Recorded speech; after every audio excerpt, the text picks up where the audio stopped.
Good evening, and thank you so much for tuning into this show. This is Let's Live with Thurman Greco, coming to you from Channel 23 in scenic downtown Woodstock, New York. And it is also coming to you from YouTube, Let's Live with Thurman Greco, and we have two delightful guests this evening.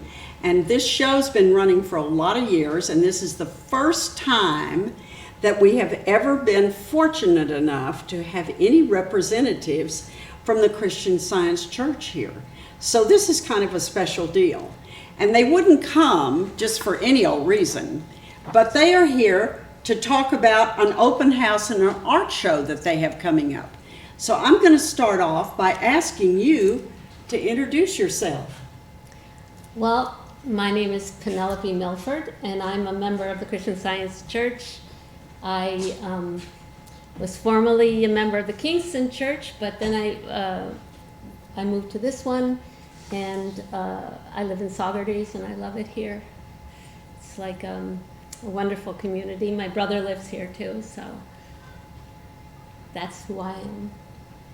And I also, in my former life, or my present life as well, I'm an actor, and at one time I did have an art gallery in conjunction with my brother Doug Milford that was in California when I was living there.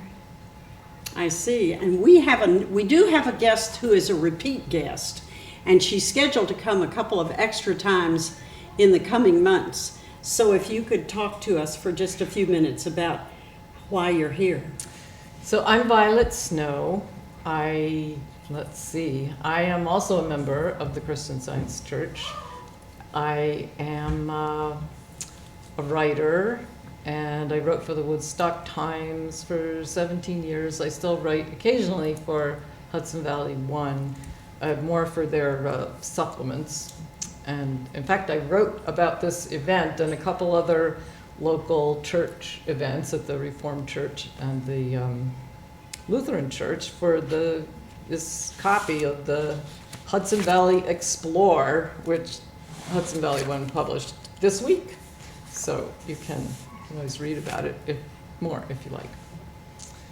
And so yeah, we're here to talk about the open house because we decided it was time for us to open up a little more to the community. You know, we've been practicing this spiritual practice intensively, and we have services every Sunday and testimony meetings every Wednesday night, and we just felt like it was time for us to get a little more out into the community. And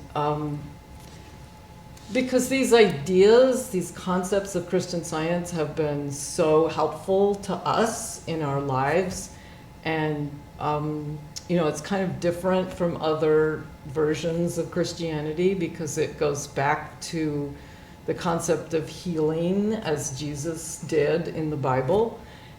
And so it goes a step farther, and it has a very deep basis. So we want to bring that to people.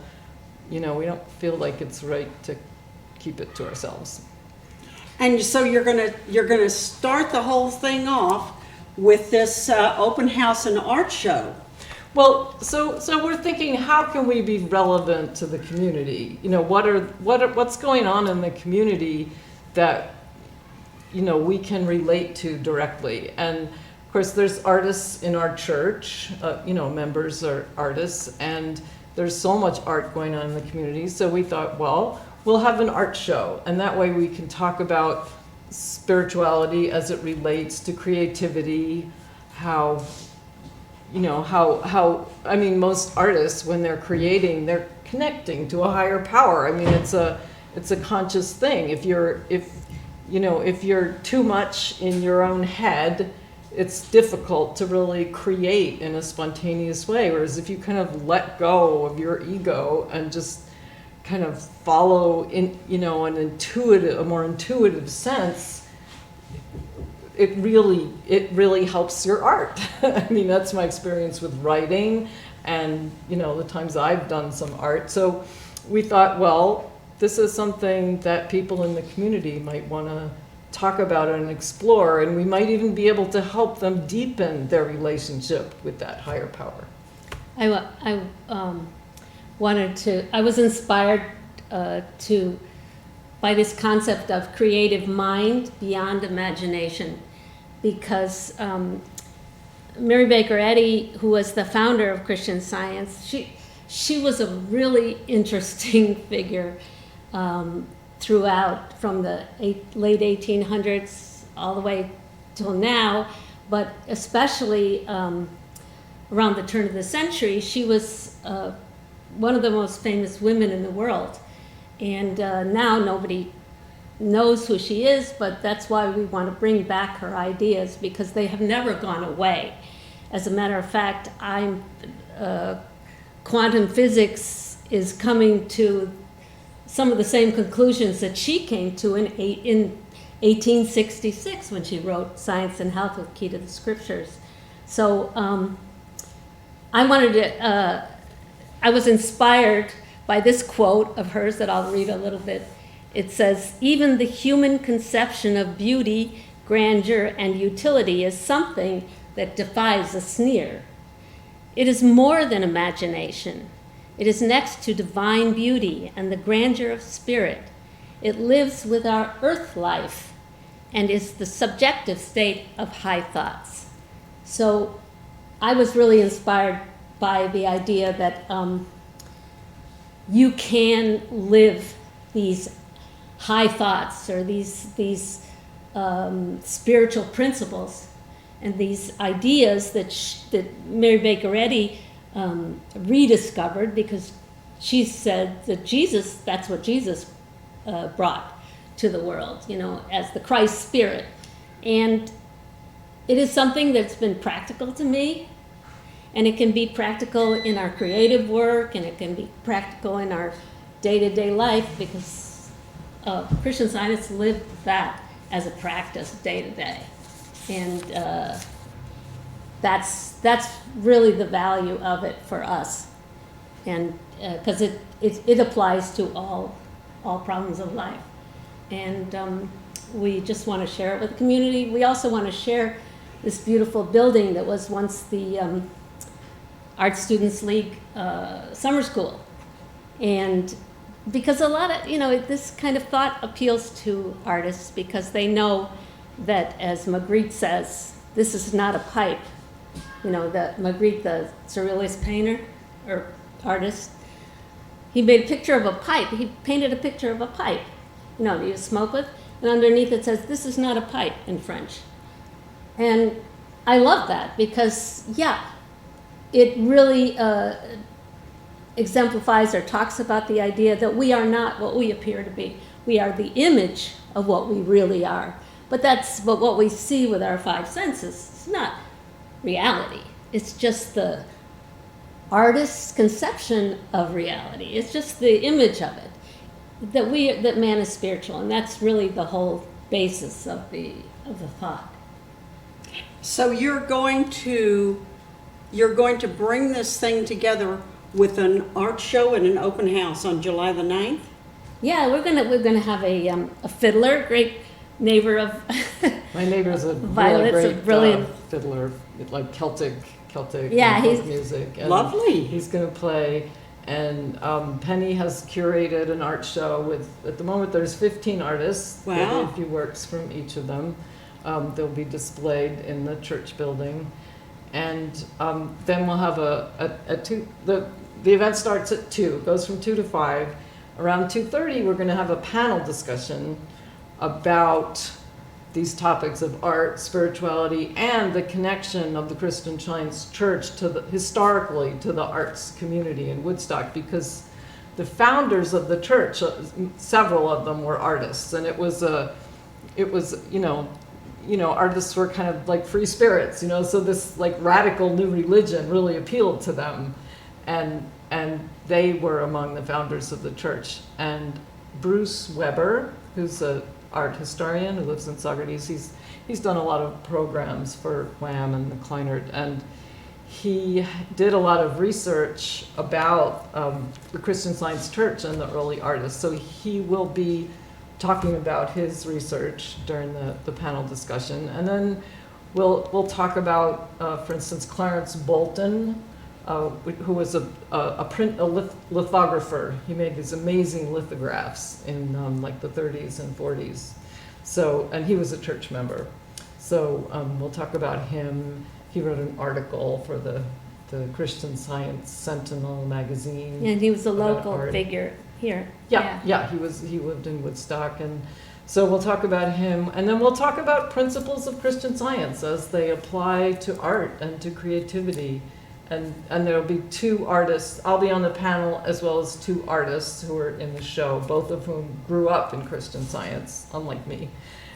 I just discovered it about 12 years ago. I'm like, wow, I'm glad I found this. I actually was attracted to this church in Woodstock.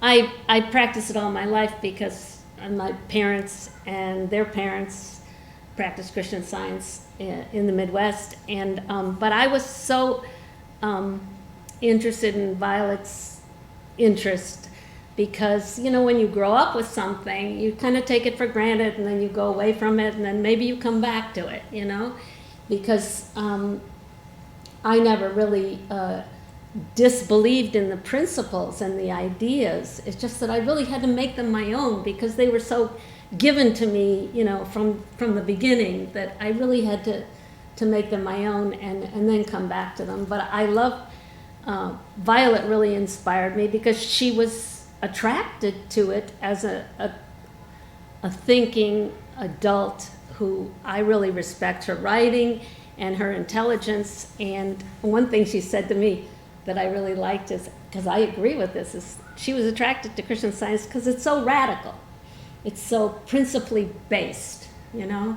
And to me, there's a great security in that because you have principles that you can go to if you, it's just like mathematics.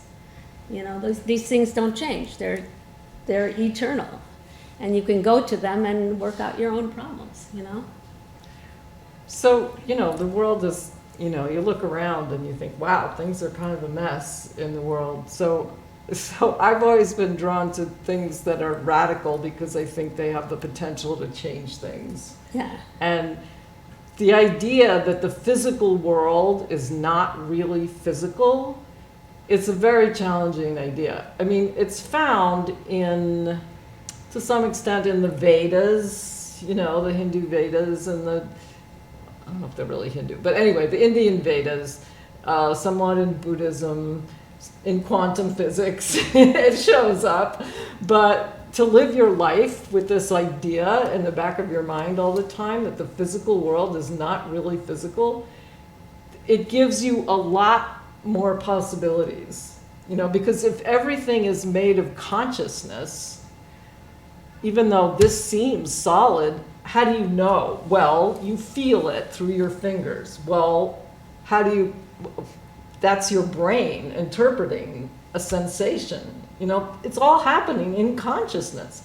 And even though it appears to be out there, really it's all coming through consciousness. So that gives us a lot of potential for changing our attitudes about things. So, you know, if I'm feeling uncomfortable in some way, you know, my foot hurts.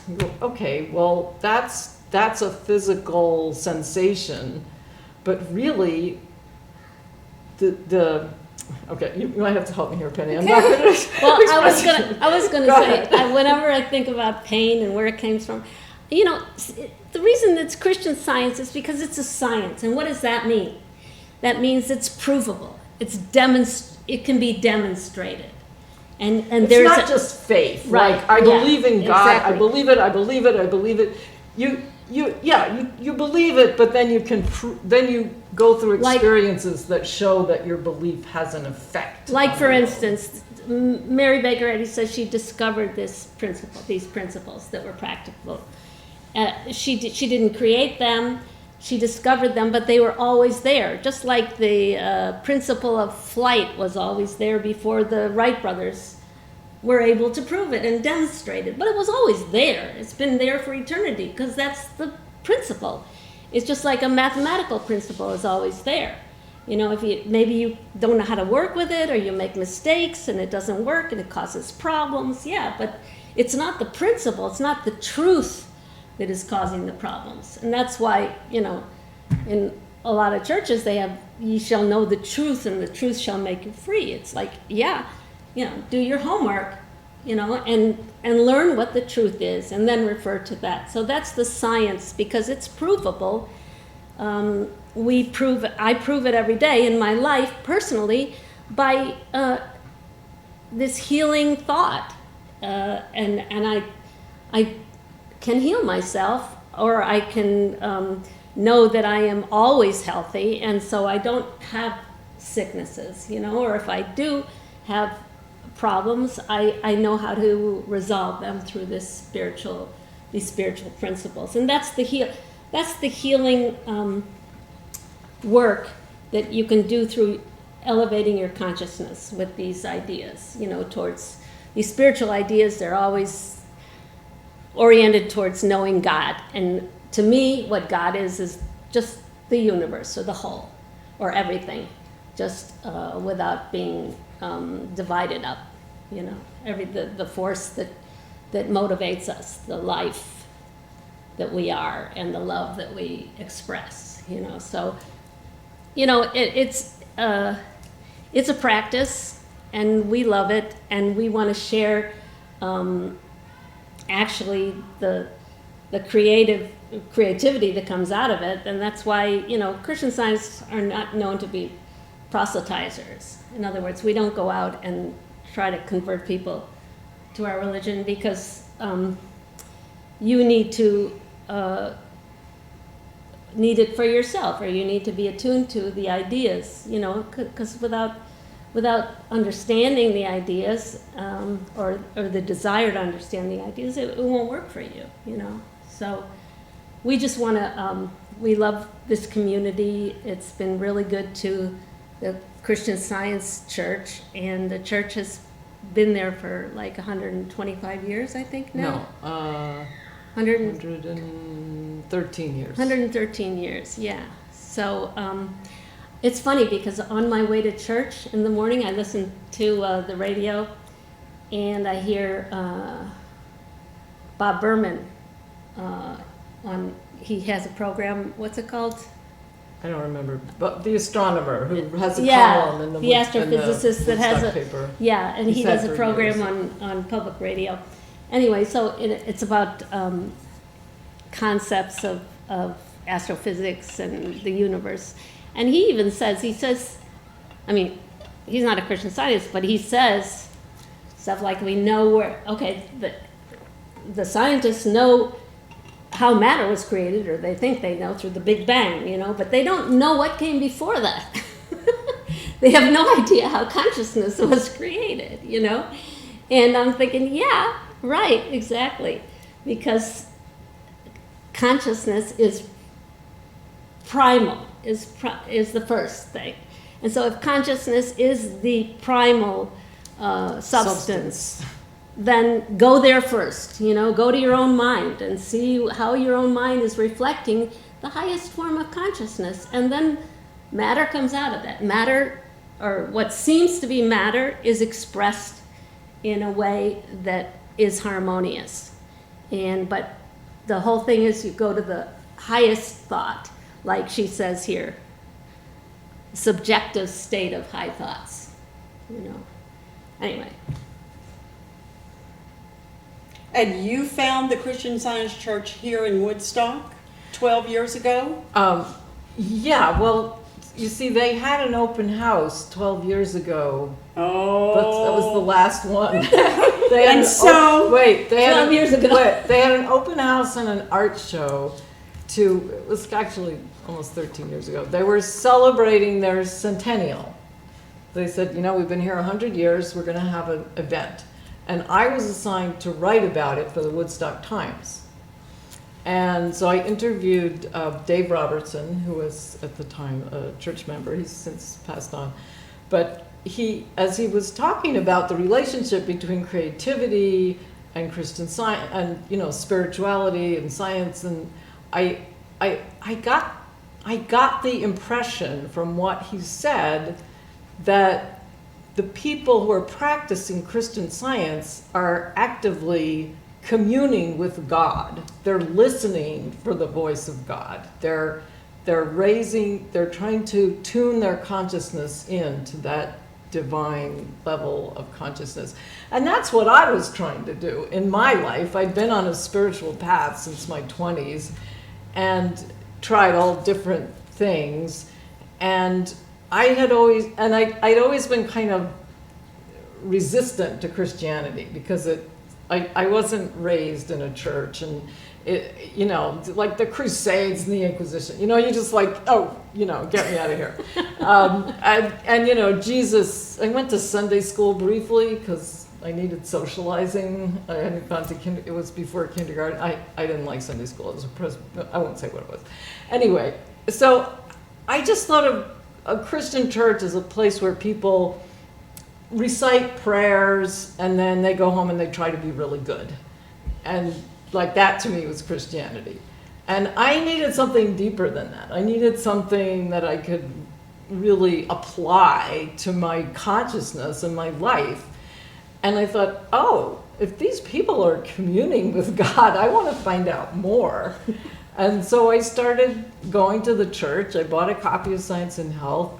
I started reading it. I couldn't figure out what was going on in that book, but I kept trying. And I talked to people at the Wednesday meetings. Are really nice. There's a reading, and then people talk about their experiences, about their practice, and what they're working with, and it was so interesting. And the people. Well, Jean is no longer with us, Jean White, but everyone was so nice to me. They were just so kind and gentle and humble. I mean, I just couldn't stop going. I really got involved in it, and now I study every morning. I'm really actively using Christian Science in my life, and yeah, I think that's one of the elements that attracts me, that I use mostly is my nature of curiosity. And I think to be a scientist, which is how Christian Scientists refer to each other as scientists. He says, are you a scientist? I grew up in science. I grew up in science, right. It's all about science, and that is about understanding. When you talk about communing with God or knowing God, or to me that's kind of very abstract, but how I practice it is I really am curious about how life works, and for instance, like what is pain?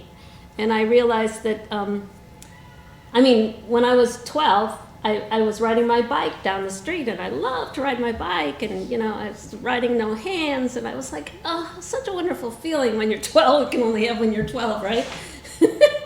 and all of a sudden, bam, I was on the ground, and I went, what just happened to me?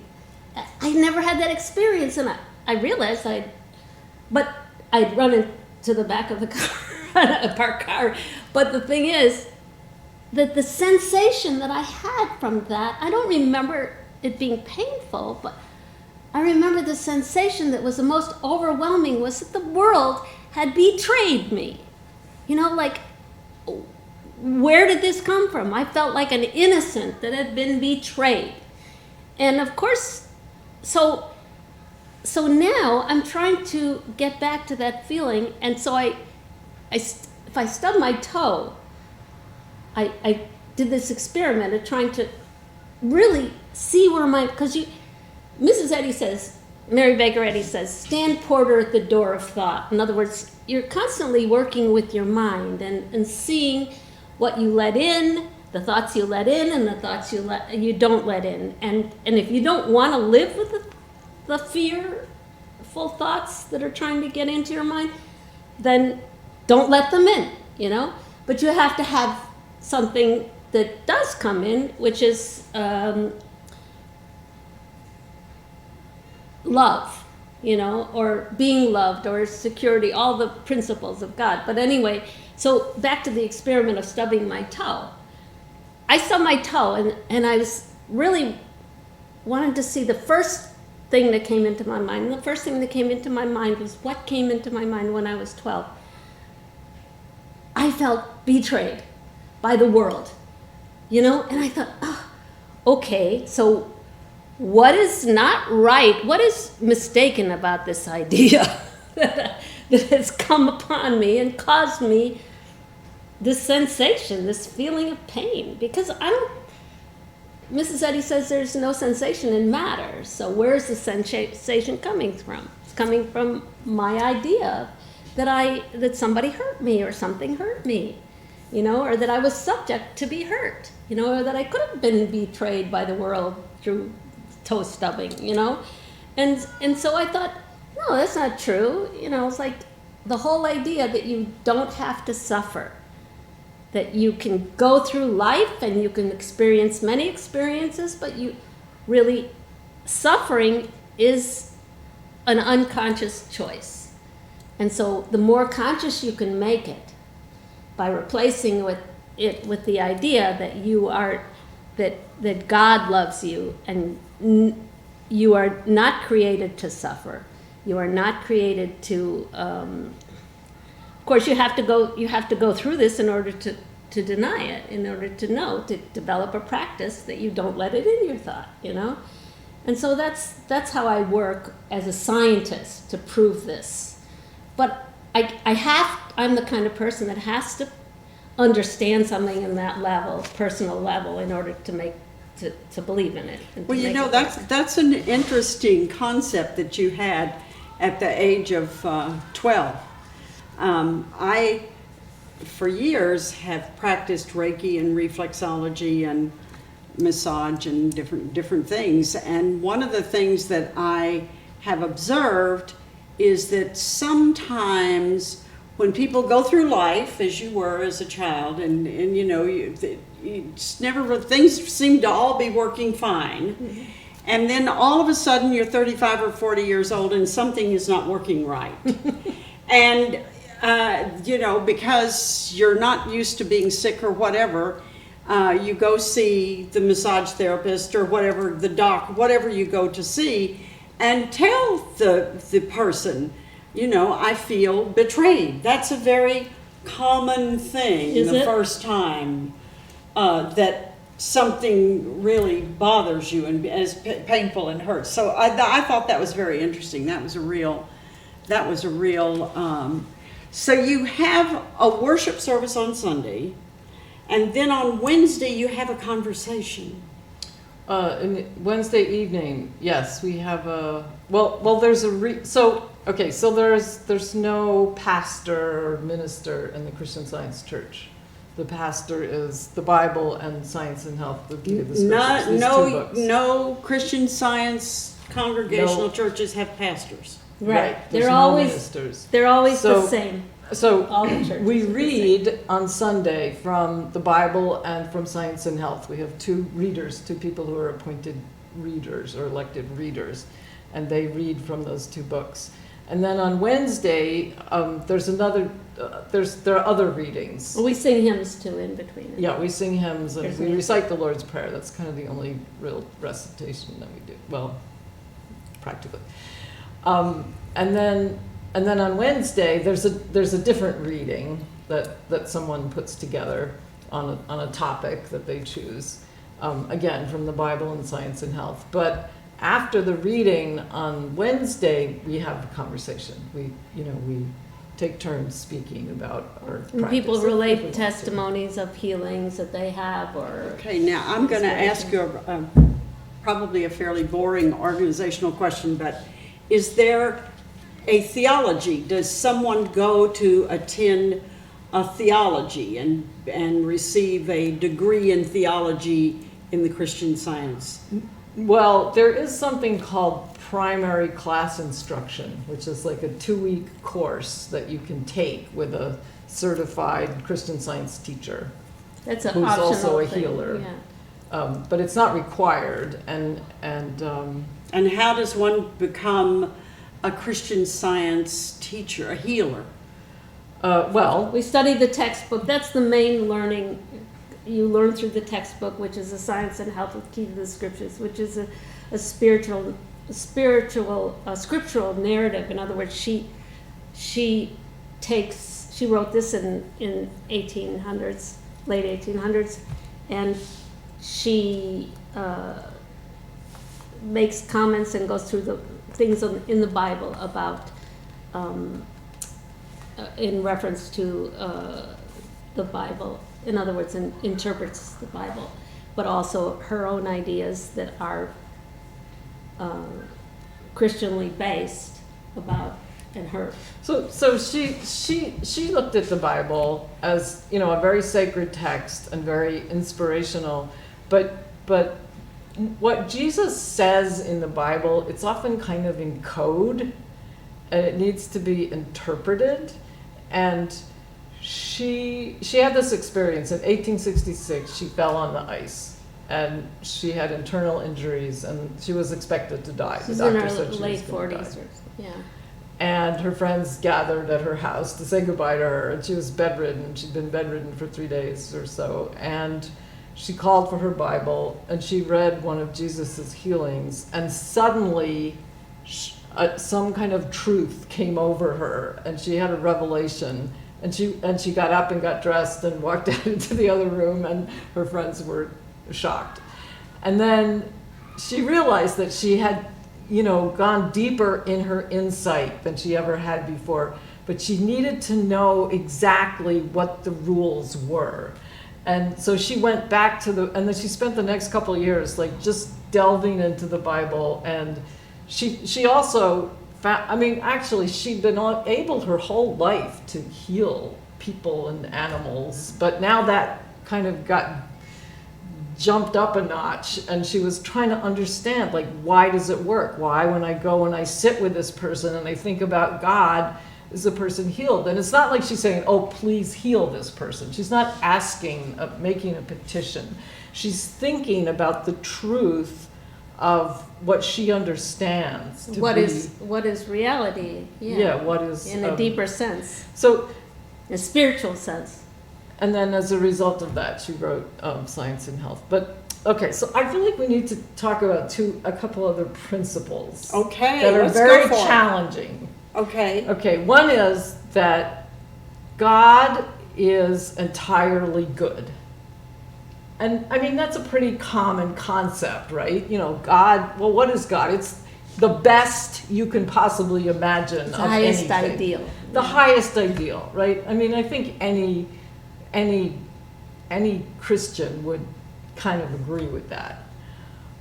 But what she says is that evil is not of God. God does not cause evil. He doesn't create evil, or she. Sometimes we call her God, she. God does not create evil. That is something that humans have. They've taken the ideas of God, misinterpreted them, twisted them around, and created evil or seem to have created evil in the world. Because we go around believing in sickness and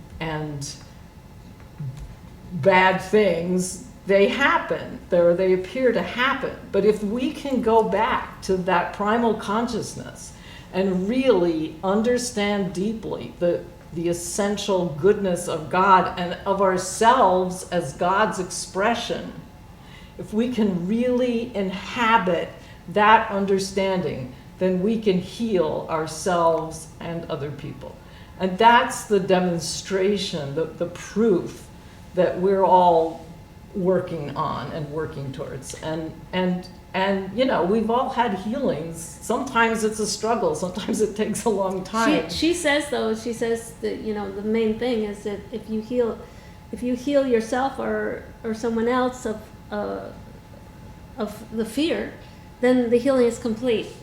So what you're saying 'Cause is, it's all based on fear. in the Christian Science church, it's not really an organized Theology. theology or school of healing or whatever, like when I studied when I teach reflexology, I teach 300 hours of it. It's not organized like that at all. What it is, Or in the is it? textbook. In the text, In the text, there is a okay. textbook. That's the Science and Health with Key to the Scriptures. That is our theology. In other words, what's in there, and in conjunction with the teachings and the spiritual interpretation of the Bible, a spiritual interpretation of the Bible, not a literal interpretation, not a human interpretation, but a higher sense of the lessons in the Bible. Just like they say Jesus taught in parables for some, and to his disciples he gave the straight dope, but yeah, so it's all in. People are healed by reading the textbook. Wow. So I'd like to give an example of a Okay. healing. Let's And do it's- it. It's not one that I experienced. It's from the article by Clarence Bolton. Okay. And I will actually talk about this in the panel discussion, but I'm going to repeat it here because I feel like it's a very concrete example that relates to art, which is our theme for the open house. And so Clarence Bolton wrote that he used Christian Science in his practice as an artist. Wow. And he said that he gave an example where he received a commission. This man wanted him to make, I don't know what he was making. He was making some kind of art for him. So he made some preliminary sketches, and the man didn't like them. And so he made some more, and the man didn't like them either. And he was getting really frustrated, and he thought, well, I have to address this metaphysically. I have to pray about this. So he sat down, he got quiet, he, addressed his thought to God, and then he realized that he was seeing this client as a difficult person, like difficult. It was hard to get along with, he was judgmental, he was snooty. So he realized that if he was approaching the situation metaphysically, he had to see this person as a child of God, a reflection of God, an expression of God. Therefore, he had to be cooperative and sensitive and flexible and appreciative. And so he prayed about this, and he got his mind in tune with this concept of this human being as having these divine qualities, which, according to Christian Science, we all have. It's just, our ego that starts judging other people. But if we're really in tune with God, we're seeing this person as this really good person. And so he prayed, and then he made another sketch, and the man immediately accepted it, and he succeeded in completing the commission. So that's just an example of how we can apply Christian Science to interpersonal problems, how it can apply to creativity, how, there's anything. We can apply it to anything. I really have used it as an actor, and a lot of, it goes through all the arts and also sciences, and you can use it in any aspect of your practice. But a lot of actors are attracted to Christian Science because, and I know why I am, because I use it in my work, because I know that when I'm playing a role, if I'm doing it really well, the audience thinks that that's who I am. Me as a person, if I walk out the door after the theater, they think I'm that character. They expect me to be that character.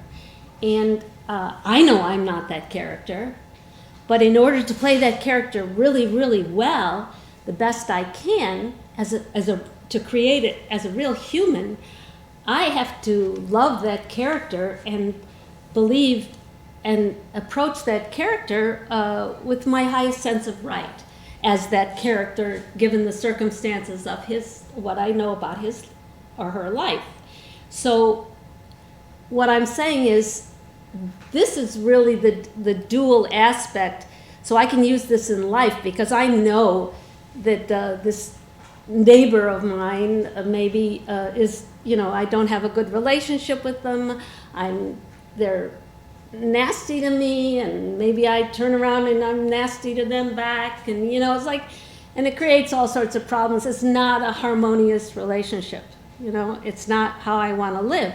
So what do I do? I know that I picture this neighbor of mine as this perfect actor, this perfect person that I have actually hired or cast as this obnoxious neighbor, and they're doing it perfectly. You know how they say there's no small roles, there's only small actors, or they're the opposite. I don't know what they say. Well, that's it. No small parts. Yeah. And so I'm going, oh yeah, you're perfect as the disruptive neighbor, but that's not who you are. I know you're an artist. You're just like a great artist that's doing this role of this. And sometimes, you forget that you're not the person you're playing on stage. Sometimes you get so caught up with it, you don't know who you are, and you go off stage and you're still that person. It's okay. That's the case with my neighbor. Maybe. So he might not even know that he's not this destructive neighbor, that he's really equal with me as a child of God. We're brothers. We're siblings. We're perfect expressions, although individual expressions, and that's where the art comes in, because the God, the great artist, has created all these different images of himself, all these different self-portraits, and they're all different. They all have different characters, and they're all interesting for this world is a great art show. That is amazing. Do your neighbors realize that you use this technique with them? Well, yes, this particular neighbor came up to me after many years of, I don't know, and I decided just to, no matter what happened, I was going to really work to respond in a loving, positive way towards him. And at one point, after just terrible stuff had gone on between us, he comes up to me and he goes, I just want to tell you, I'm sorry I treated you the way I did. Nobody deserves to be treated like this. And I've never heard anywhere near this kind of talk come out of him. And he goes, and I was like so flabbergasted. I went to shake his hand and he goes, no, give me a hug. And this is not like a cuddly guy, at least not to me anyway. He probably is to his wife, and his children. But anyway, yeah, so it does work, Of course, I have to keep it up because you can go back, You know what I mean? You have to practice it every day, and that's what I try to do now. And going to the church really helps me. So that's what they mean when they say you're a Christian Scientist practitioner. No. Well, sort of, in essence, yes, but... No, a practitioner means a healer. It's like a professional healer. Someone who... So that's what they do full time. Right. As a professional. So with the Christian Science, same principles. Like, we're all practicing, and, we do sometimes help to heal other people. Sometimes it'll come up and someone will need help, and you'll say, well, I'm a Christian Scientist. They use it to help their children all the time. I mean, yeah. My parents, we never went to doctors or. So we are practitioners in a sense, but when you're talking about a Christian Science practitioner as a title, that's someone who's a professional healer. That means that they have taken a number of classes which give them the ability to use this and to be authorized by the Mother Church in Boston. And so where do they take the classes? Well, really, I don't know. My understanding was there's just this one class, this theory class. No. Well, the normal class is there's a primary to become class, a teacher. and then there's the normal class. But the normal class is to become a teacher of Christian Science. So, you mean? So a practitioner is just someone that, if you've healed enough people consistently, and you can document it with Oh, yeah, like, but you- testimonies from them, Right. then you can be listed in the Christian Science Journal. Oh, and, right, and right. people can, and then you're official, and people can, look you up and contact you and ask for treatment and pay you for helping them. And they don't, what's interesting to me is that you don't need to describe your symptoms to the practitioner for them to be able to heal you. You don't even have to understand Christian Science in order to be healed. It's just like, because as Jesus healed, he healed many people and the one question he asked them was, what do you want? Do you want to be healed? And they had a lot of different responses, and after they were healed, he said, it's your faith that healed you. It's not me, it's not me as Jesus that healed you. It's your faith that I would heal you, or that God would heal you through me, or, so it's your own power, your own acknowledgement inside of you, which we all have, that God is, that everything is possible through God. It's your openness to the concept, I guess. Yeah. I mean, there were people that he didn't heal. People who just said, no, I can't deal with this. And Yeah. they Or walked away. they're the there ones were that got people healed were- that didn't even acknowledge it, But there's the one that turned back, and the leper that turned back and said, thank you. God. Yeah, glorified God. So it's a constant, it's a daily practice. That's the point. It's not something that is magical. It's supremely natural. It's not supernatural. It's supremely natural. And But we it can all takes learn practice. to do it. We all have the ability to do it if we want to. That's the thing. Well, in life, we do not all heal. We can, as you said, make a decision not to heal. Definitely. I mean, sometimes people in life say no. Well, sometimes we get attached to our illnesses, and Right. they have some positive side effect that we cling on to. Well, I had a friend Get recently who was sympathy, very, get very ill, sympathy from people. and he chose to die, and that was his decision. So and wellness is, for many of us, a decision. Well, So, some people think that through death they will get a resolution, but Christian Science teaches that there is no death. In other words, it's the idea of death, but your consciousness is eternal.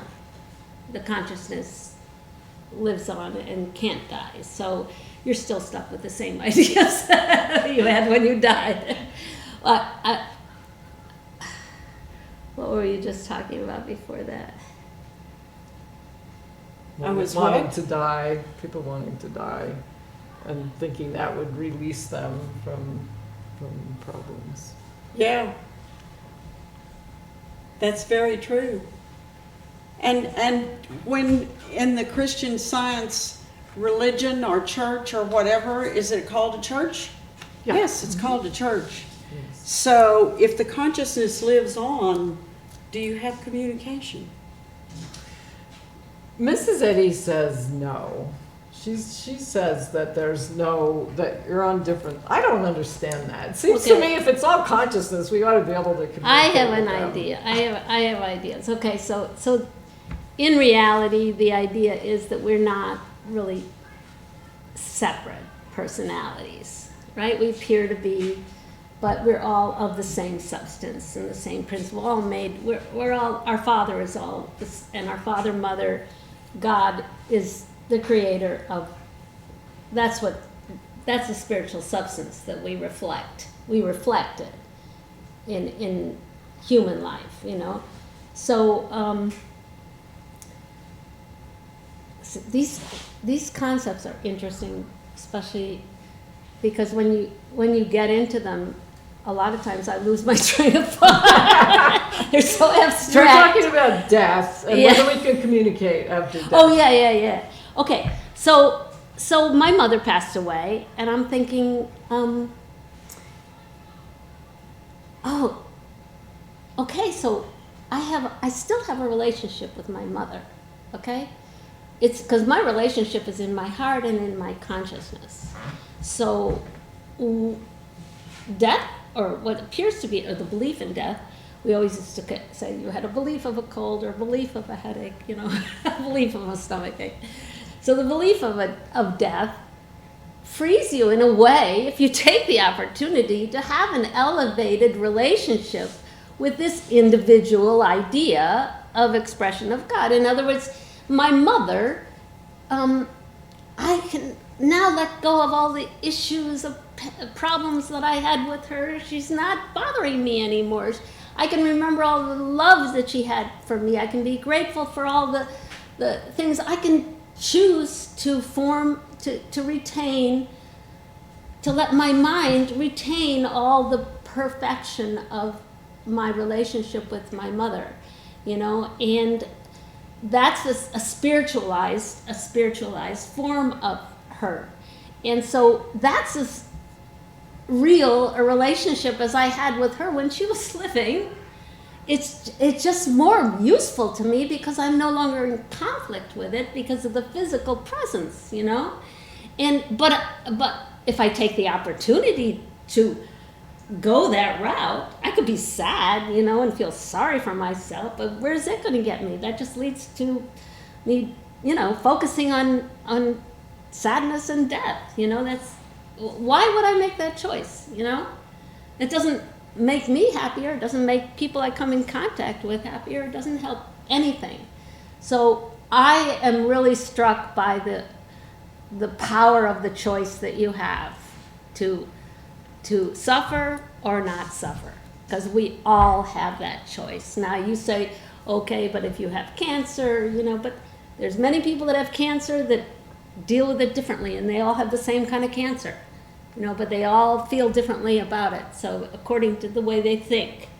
So I just think that's the freedom, and she was very into freedom, Mary Baker Eddy, because it was right around the time of the suffrage movement and the abolition, and the Civil War. And the Civil War afterwards, yeah. So all these ideas are all about freedom, freedom of thought and and then leads to freedom of action. But it really gives you a lot of power to be able to enact that if you have this, if you know the source is outside of you, is beyond you, is inside of you, but is spiritual, and always available.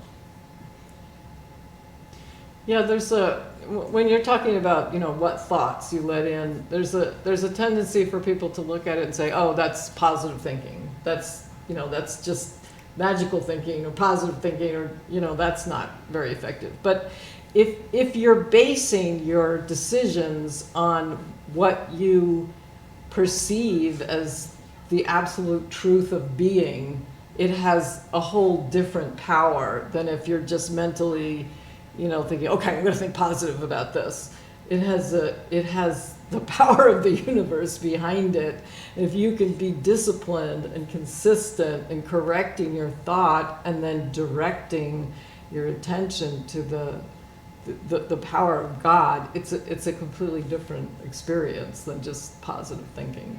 Yeah, it's like thinking, oh, I can fly, I'm sure I can fly, I'm going to jump off the cliff, I know I can fly, I know it, Or actually knowing how the principles of flight and how to allow yourself to fly, which is what the Wright brothers did, or, what they did when they learned that heavy iron boats can float on water. Those principles were always there, always available to us, but we just didn't understand how to apply them, to make them practical. Just like mathematical principles don't change. It's a tool. You can use it. But if you go through life thinking somebody taught you at one point 2 and 2 equals 5, and you keep applying that in that kind of a way, but that's incorrect. That's an error in thinking about the principles. You're going to run into lots of trouble, using those facts, because they're not really facts. That's not the truth. But the truth is always there for you to discover and to correct, and then the truth does the work. Once you know the truth makes you free. Well, this has been very, very fascinating. So you're going to have this discussion on the 9th? Not so in depth like this. Not quite like this, but You gave us a great opportunity. We really appreciate it. Okay, It's going to be more about art and spirituality, but Yeah. we'll work some of this in. Well, this has been great fun. I've been Yeah, for us fascinated. too. Yeah, thank you. And so where is the Christian Science Church? It's at 85 Tinker Street, which is right across from Woodstock Hardware. And there's a parking lot in the back, isn't there? There is, but it's not very big. There's a municipal lot just behind it. As So well. there's plenty of parking there. People tend to see our reading room. The reading room is more visible because it's closer to the street. It's next door. It's a separate building. It's a separate building. But that's close to no the longer street, the but reading room. We've kind of moved the reading room. Well, the food pantry is using 2/3 of that building, and we've ended up moving the actual reading room, the books and Into things the church building. into the church building.